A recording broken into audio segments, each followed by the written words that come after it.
¿Qué tal, campeones? Después de este video, estoy seguro que ya puedes decir quiero más el verbo infinitivo en Tagalog para expresar tu deseo de acción actual. ¿Quieres comer merienda? ¿O quizá quieres ir al banco, gimnasio? ¿O tal vez quieres leer periódico esta mañana? Vas a aprender cómo decirlos correctamente en la manera más natural. Entonces, ¡empecemos!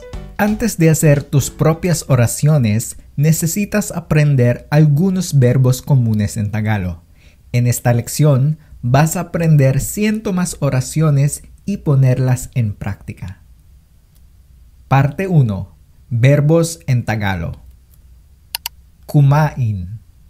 Kumain. Kumain. Significa comer. Es muy importante aquí que lo repites en voz alta. Otra vez. Kumain.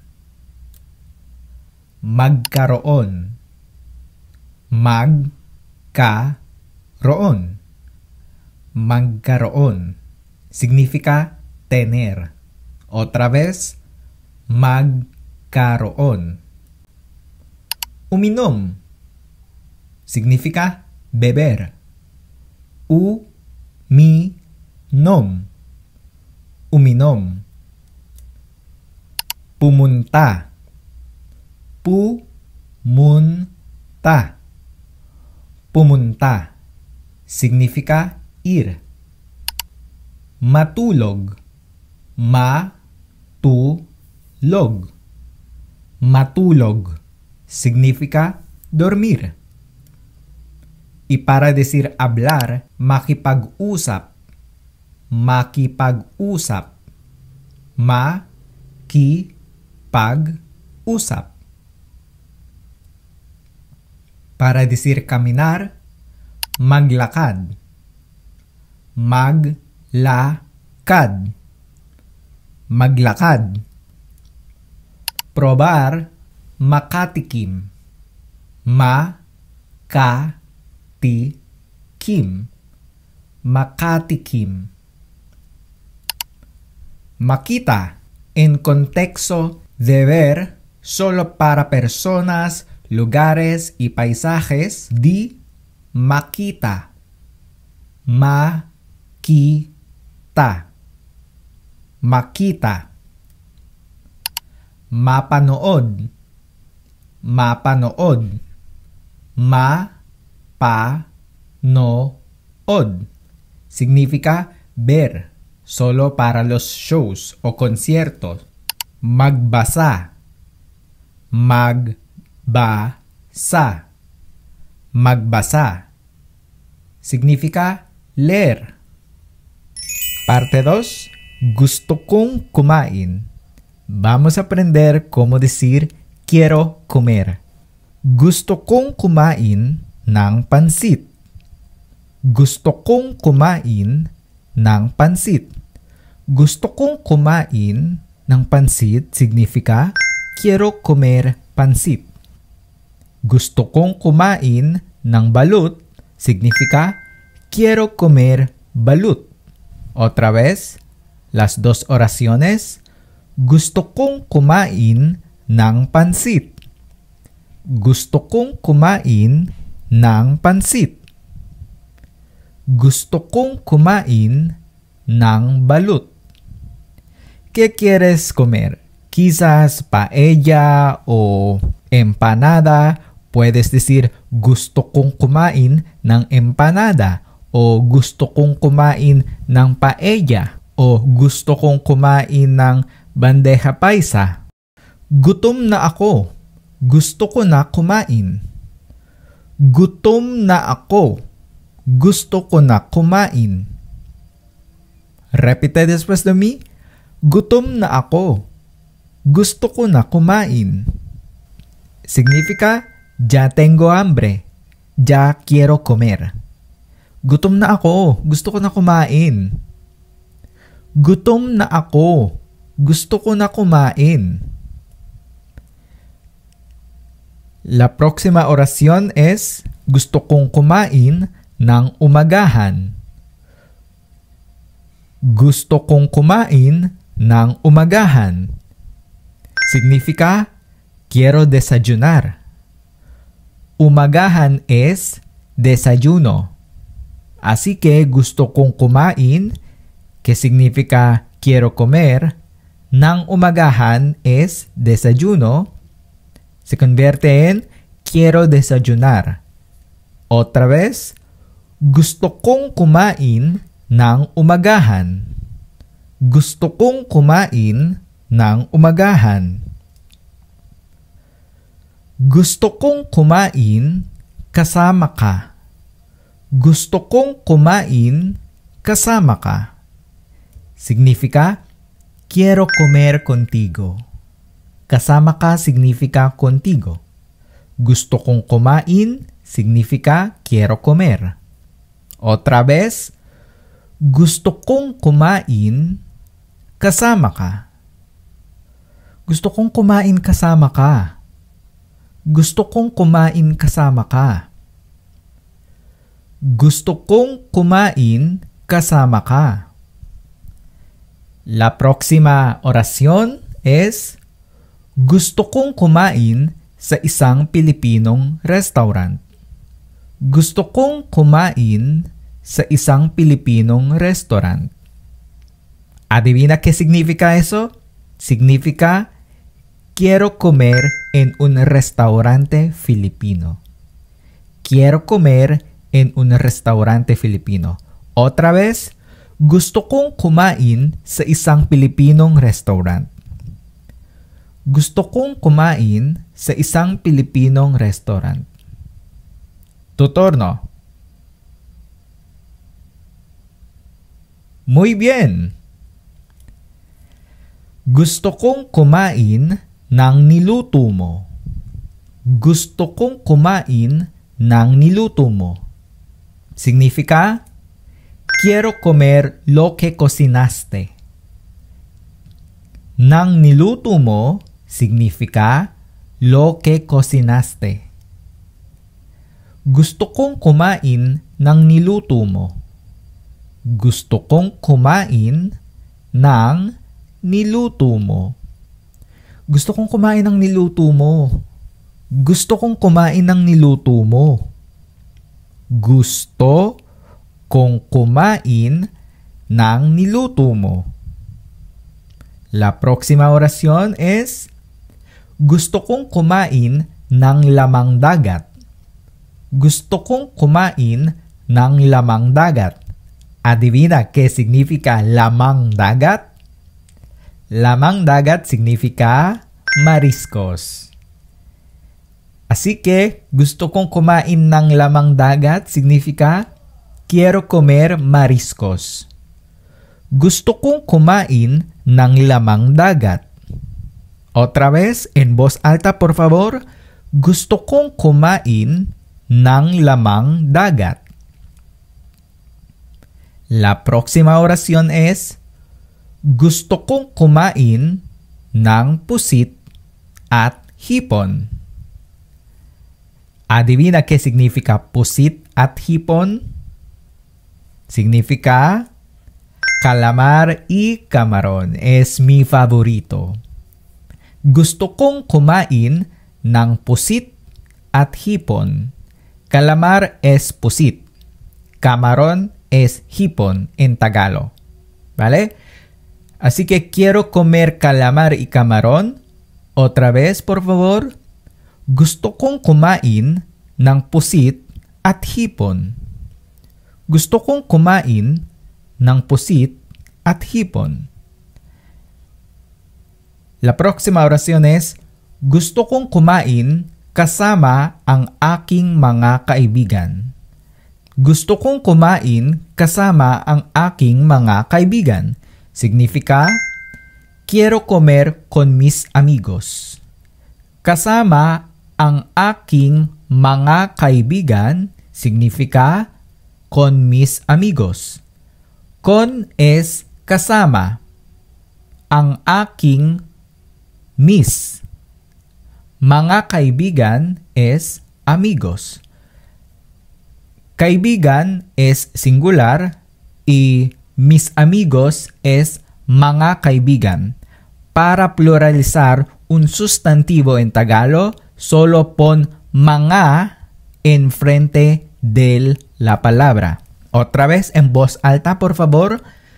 Gusto kong kumain kasama ang aking mga kaibigan. Gusto kong kumain kasama ang aking mga kaibigan. Mga. Mga.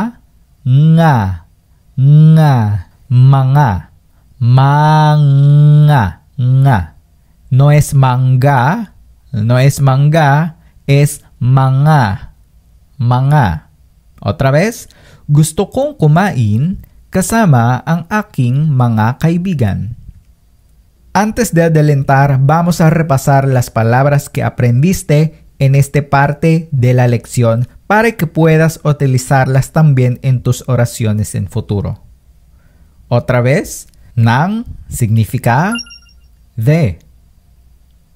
Kasama ka significa contigo. Kaibigan significa amigo. Nang kasama ka kaibigan. Otra vez, nang kasama ka kaibigan. Parte 3. Gusto kong magkaroon. Significa quiero tener. Gusto kong magkaroon ng 3 anak. Gusto kong magkaroon ng 3 anak. Gusto kong magkaroon ng 3 anak. Significa quiero tener 3 hijos. Ng 3 anak significa 3 hijos. Gusto kong magkaroon significa quiero tener 3 hijos, 3 anak. Nang es una partícula que convierte 3 anak o 3 hijos como un objeto de la oración. Así que gusto kong magkaroon ng 3 anak se convierte en quiero tener 3 hijos. Otra vez, gusto kong magkaroon ng 3 anak. Praktika conmigo. Repite después de mí. Gusto kong magkaroon ng 3 anak. Gusto kong magkaroon ng 3 anak. La próxima oración es gusto kong magkaroon ng kaibigang Pilipino. Ya sabes qué significa kaibigan, Pilipino. ¿Adivina qué significa esta oración? Significa quiero tener un amigo filipino o una amiga filipina. En Tagalog, kaibigan no tiene género. Es para amigo o amiga, ¿vale? Así que para decir quiero tener un amigo filipino, puedes decir gusto kong magkaroon ng kaibigang Pilipino. Gusto kong magkaroon ng kaibigang Pilipino. Gusto kong magkaroon ng trabaho sa Pilipinas. Gusto kong magkaroon ng trabaho sa Pilipinas. ¿Ya sabes qué significa gusto kong magkaroon? Significa quiero tener. Trabajo. Supongo que ya sabes el significado de esta palabra. Y Filipinas. Quiero tener trabajo en Filipinas. Gusto kong magkaroon ng trabajo sa Pilipinas. Repite después de mí. Gusto kong magkaroon ng trabajo sa Pilipinas. La próxima oración. Gusto kong magkaroon ng guro sa Tagalog. Gusto kong magkaroon ng guro. No es guro o guro, es guro. Guro. Nota el pausa glotal en el fin sílaba. Guro. Guro.